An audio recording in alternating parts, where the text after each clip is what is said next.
অভিভাৱকৰ অনুমতি সাপেক্ষে কোভিড প্ৰটকল মানি 21 ছেপ্টেম্বৰৰ পৰা বিদ্যালয়লৈ আহিব পাৰিব ছাত্ৰ-ছাত্ৰী। এই কথা প্ৰকাশ কৰে বিত্ত স্বাস্থ্য তথা শিক্ষা মন্ত্ৰী ডক্টৰ হিমন্ত বিশ্ব শৰ্মাই। 21 ছেপ্টেম্বৰৰ পৰা অনানুষ্ঠানিকভাৱে বিদ্যালয়সমূহ আৰম্ভ হ'ব।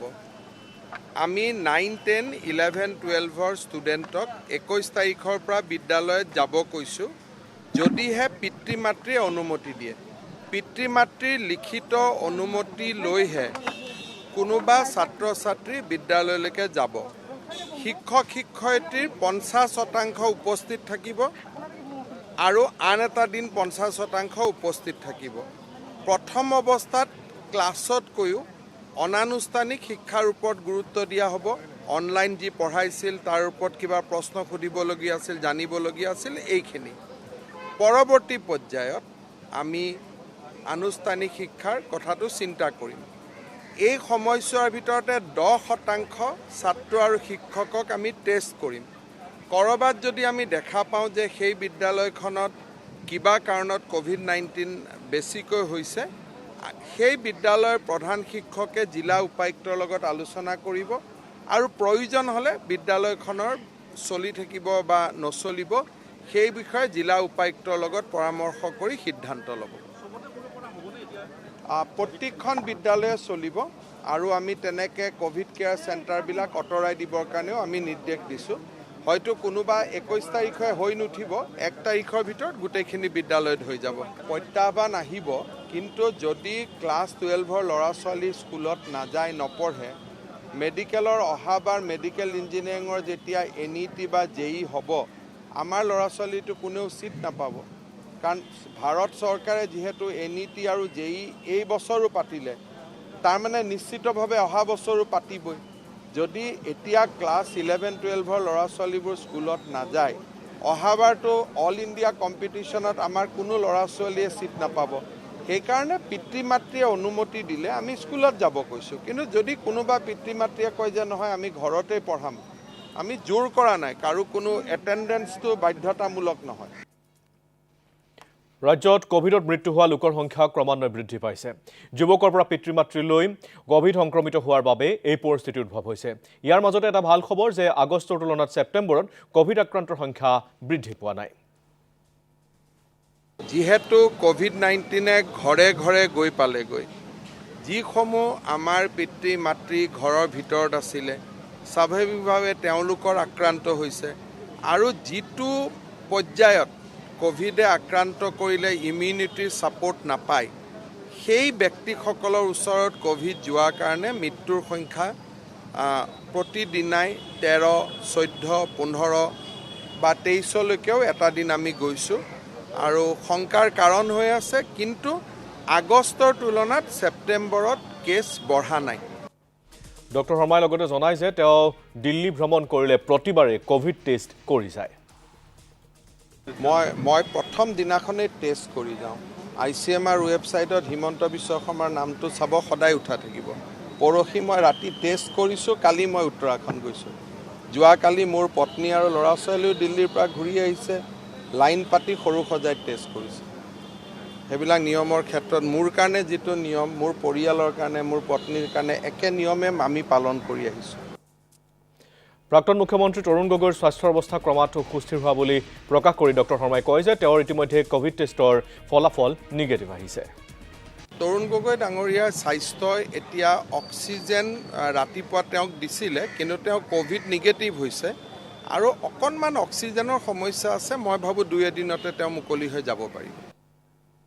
ইফালে AJPৰ শ্লোগান ঘৰে ঘৰে আমিকো কটাক্ষ ডক্টৰ হিমন্ত বিশ্ব শৰ্মাৰ। ভাৰতীয় জনতা পাৰ্টীৰ ৰাজনীতি, আমি সোণোৱাল ডাঙৰীয়াৰ নেতৃত্বত যিখন চৰকাৰ চলি আছে বা ৰঞ্জিত দাস ডাঙৰীয়াৰ নেতৃত্বত যিটো দল চলি আছে, আমি কৈছোঁ আমি মানুহৰ ঘৰত নাযাওঁ। মানুহৰ ঘৰততো অতিথিও যায়, পুলিচো যায়, আকৌ লুকাই চুৰকাই মানুহৰ ঘৰত কেতিয়াবা চুৰ ডকাইতো যায়, হয় নহয়? গতিকে ঘৰে ঘৰে আমি নাযাওঁ, কাৰণ কাৰোবাৰ ঘৰত গ'লে অনুমতি লৈহে যাব লাগিব। আমি চেষ্টা কৰিছোঁ যাতে সেৱাৰ জৰিয়তে মানুহৰ হৃদয়ে হৃদয়ে অন্তৰে অন্তৰে আমি থাকিব পাৰোঁ। হৃদয়তে পৰমাত্মা থাকা বুলি কয়। আত্মা আৰু পৰমাত্মাৰ সম্পৰ্কই হৈছে ভাৰতীয় আধ্যাত্মিকতাৰ আটাইতকৈ ডাঙৰ আৰু সৰ্বোচ্চ প্ৰাপ্তি। গতিকে ভাৰতীয় জনতা পাৰ্টীয়ে কাৰো অনুমতি নোলোৱাকৈ কাৰো ঘৰত নাযায়, কিন্তু ভাৰতীয় জনতা পাৰ্টীয়ে সেৱাৰ জৰিয়তে মানুহৰ হৃদয়ত আৰু মানুহৰ অন্তৰত থাকিবলৈ চেষ্টা কৰিছে। আৰু আমি ভাবোঁ যে সোণোৱাল ডাঙৰীয়াৰ চৰকাৰ আৰু ৰঞ্জিত দাস ডাঙৰীয়াৰ নেতৃত্বত চলা দল এই দুয়োটা এইটো ক্ষেত্ৰত সফল হৈছে আৰু সফল হ'ম। নৱগঠিত ৰাজনৈতিক দল AJPয়ে প্ৰতিটো সমষ্টিত 700ৰ পৰা 1500 ভোট পাব বুলি মন্তব্য কৰি ডক্টৰ শৰ্মাই কয় যে মূৰকো তেওঁলোকে বিজেপিলৈকে উভতি আহিব লাগিব। Maximum 1500, minimum 700। এতিয়া যিহেতু কোনোবা ৰাজনীতিৰ পথাৰত আহিয়েই গ'ল, গতিকে কোন বিশ্বাসঘাতক কোন বিশ্বাসভাজন এইটো এতিয়া বাকচৰ ওপৰত এৰি দিয়ক। আৰু এতিয়া ইলেক্ট্ৰনিক বক্সত মানুহে ক'ব, সেইটোৰ ওপৰত এতিয়া এৰি দিয়ক। আৰু যিহেতু ইলেকশ্যন আহিলেই আপোনালোকেও এই প্ৰশ্নবিলাকৰ উত্তৰ এপ্ৰিল মাহত পায়ে যাব। মাত্ৰ একেদিন ধৈৰ্য ধৰিবলগীয়া কাম। কাৰো ব্যক্তিগত কুৰচনা নকৰোঁ। সকলো ৰাজনীতিত আহিছে ডেকা ল'ৰা, ৰাজনীতিত অহাই মই ভাল পাইছোঁ। কাৰণ ৰাজনীতি কৰা মানুহক সমালোচনা কৰাটো সহজ, আন্দোলন কৰাটো সহজ। যেতিয়া নিজে ৰাজনীতি কৰিব আহিব তেতিয়া ইয়াৰ কঠিন আৰু যিটো প্ৰত্যাহ্বানৰ চৰিত্ৰটো নিজে অনুভৱ কৰিব। এনেইতো আন্দোলন কৰি থকাটো সহজ, পলিটিক্সত থকা মানুহক গালি গালাজ পাৰিব সহজ, কিন্তু যেতিয়া নিজে পলিটিক্স কৰে তেতিয়া মানুহে বুজি পায় যে এইটো এটা কিমান সাধনাৰ প্ৰয়োজন। গতিকে আছুৰ নেতৃত্ব ৰাজনীতিত আহিছে, তাক মই আদৰণি জনাইছোঁ। কিন্তু তেওঁলোকৰ বহুত কনচেপশ্যন যিবিলাক তেওঁলোকে ভাবি আছিলে, এই কথাবিলাক তেওঁলোকে লাহে লাহে বুজি পাব যে ভাৰতীয় জনতা পাৰ্টি মানুহৰ হৃদয়ত আছে। তেওঁতো এইটো কথা নাজানে, তেওঁ মানুহৰ চান্দা তোলা, আৰোগ্য নিধিৰ চান্দা তোলা আৰু ৰাজনৈতিক দলৰ চান্দা তোলাৰ মাজত যিহেতু যোনে পাৰ্থক্যটো বুজি নাপায়, তাৰ লগত বিতৰ্ক কৰি আপুনি কি পাব? হিচাপটোতো খৰচ হ'লে হিচাপ দিব। 100টাৰ 100 টকাই ৰখি আছে। তো হিচাপ খৰচ কৰিলেহে মানুহে হিচাপ দিয়ে। বিধানসভাতো হিচাপ ল'লে নহয়। তো এতিয়া জবৰদস্তি যদি 100 টকা মই তুলিছোঁ আৰু 101 টকা জমা হৈ গ'ল সুদ ধৰি পেলাই, এতিয়া সেইটো হিচাপ লৈ লাজহে পাব। কিন্তু আজি ৰচিদ বহীৰ হিচাপবিলাক কোনোবাই খুজিলে দিব পাৰিবনে নাই? ৰচিদ বহীৰ হিচাপবিলাক ওলাবনে নাই? কিমান ৰচিদ বহী প্ৰিণ্টিং হ'ল, কিমান চলিলে, কোনোবাই গামোচা লৈ, কোনোবাই কিবা লৈ যি উলিলে, সেইবিলাকৰ হিচাপ আছেনে নাই? নাই, গতিকে সেইবিলাকৰ হিচাপ আছেনে নাই? গতিকে সেইকাৰণে এই কথাবিলাক আগতে আমি উত্তৰ নিদিছিলোঁ। এতিয়া যিহেতু এইখন পথাৰ সমানৰ পথাৰ, গতিকে উত্তৰবিলাক পাব, হয় নহয়? আৰু আৰোগ্য নিধিত টকা বাঢ়ি গ'ল। মোৰ নিয়মে যে যদি কোনোবা কিবা কামত হাত দিওঁ তাৰ শ্ৰীবৃদ্ধি হ'ব লাগিব। গতিকে 100 কোটি যদি মানুহে জমা দিছিল, আজি 6 মাহত মই 110 কোটি কৰি দিলোঁ। সৰু মানুহক আপোনালোকে কিয় সোধে? নৰেন্দ্ৰ মোদী ডাঙৰীয়াৰ ICU ভেণ্টিলেটৰ আহি শিলচৰ পালেগৈ।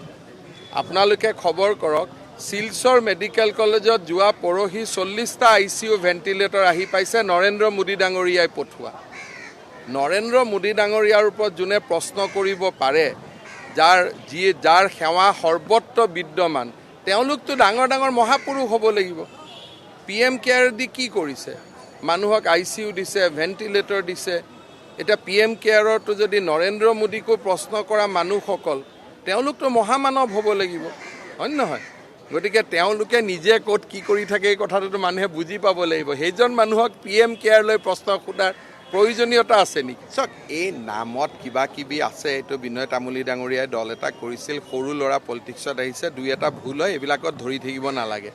কিবা AJP এটা আগত আছিল বুলি এতিয়া দুবাৰ AJP এটা হোৱাতনো ভুল কি? সেইবিলাক বাদ দিয়ক, সেইবিলাক সৰু কথা ধৰি থাকিব নালাগে। এতিয়া যিহেতু কম্পিটিশ্যনত আহিলে ধাম ধুম কম্পিটিশ্যন কৰিব লাগে, লেঠাটো মাৰি দিব লাগে। গতিকে মই AJP নাম আগত আছিল, অসম জ্বলোৱা পাৰ্টি, এইবিলাকত মই নাই।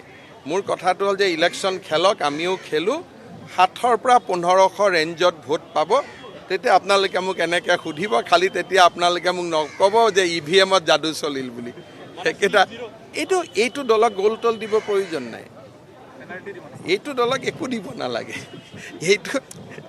এইটো চাওক, এইটো দলত বসন্ত ডেকা ডাঙৰীয়া আছিল, তেওঁতো আগতে নতুন অসম গণ পৰিষদ কৰিছিলে।